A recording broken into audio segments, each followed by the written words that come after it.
महादेवांच्या स्वहस्ते या पिंडीची स्थापना झाल्यामुळे 12 ज्योतिर्लिंगाचं दर्शन घेतल्याचं पुण्य श्री कपालेश्वराचं दर्शन घेतल्यावर मिळतं अशी इथली भाविकांची श्रद्धा आहे। अजून इथलं एक वैशिष्ट्य म्हणजे हरिहर भेटीच्या दिवशी इथे शंकराला तुळस तर इथूनच जवळ असलेल्या सुंदर नारायणाला बेल वाहिला जातो।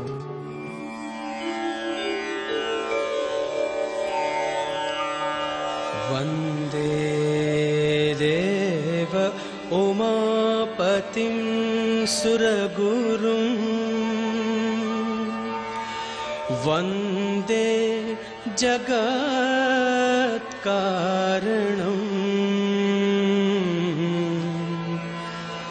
वंदे पन्नगभूषणं मृगधरं वंदे पशूनां पतिं वंदे सूर्यशशाङ्कवह्निनयनं वंदे मुकुन्दप्रियं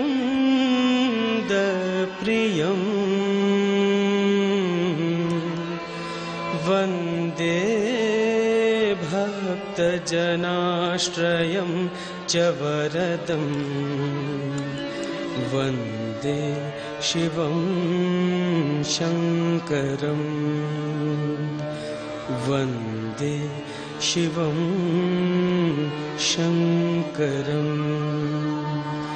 वंदे शिवं शंकरं।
श्री कपालेश्वर मंदिराच्या विश्वस्त मंडळाचे सदस्य श्री गंभीर आज आपल्या बरोबर आहेत। आपण त्यांच्याकडून जाणून घेऊया मंदिराच्या इतिहासाविषयी। नमस्कार। नमस्कार। या मंदिराच्या इतिहासाविषयी आम्हाला काहीतरी सांगा ना। 12व्या ते 13व्या शतकात यादव राजांची राजवट असताना या मंदिराची उभारणी झाली। त्यानंतर 1738 साली या ठिकाणी कोळी राजा नामक राजानं त्याचा जीर्णोद्धार केला, त्याचं विस्तारीकरण केलं आणि तेव्हापासून हे मंदिर अतिशय भाविकांचं श्रद्धास्थान आहे। नाशिकमधील सर्वाधिक गर्दी असणारं हे मंदिर आहे।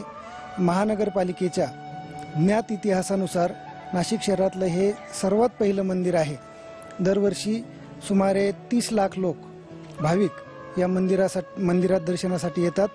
नाशिकला येणारा प्रत्येक भाविक हा रामकुंडावर येतो आणि रामकुंडावर येणारा प्रत्येक भाविक हा श्री कपालेश्वराचं दर्शन घेतल्याशिवाय नाशिकची यात्रा पूर्ण झाली असं मानलं जात नाही, त्यामुळे या ठिकाणी येत असतो।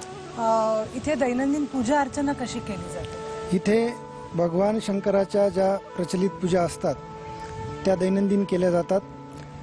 श्री कपालेश्वर हे एकमेवाद्वितीय तीर्थक्षेत्र असल्यामुळे दर सोमवारी या ठिकाणी पालखी निघते सायंकाळी 5 वाजेच्या दरम्यान. ती नगर प्रदक्षिणा करून रामकुंडावर येते आणि रामकुंडावरून परत रात्री 9 वाजेच्या दरम्यान पुन्हा मंदिरात येते. याखेरीज दर शनिवारी विशेष अशा स्वरूपाची या ठिकाणी आरती होते. अतिशय भाविकांची उपस्थिती असणारा आणि नित्यनेमानं दर आरतीला मोठ्या संख्येने भाविक या शनिवारच्या आरतीला उपस्थित असतात. शनिवारची आरती म्हणून ती प्रसिद्ध आहे. याखेरीज दरवर्षी महाशिवरात्र, श्रावणातील सर्व सोमवार, शनिवार, कार्तिकी पौर्णिमा या निमित्ताने विशेष अशा स्वरूपाचे उत्सव होत असतात.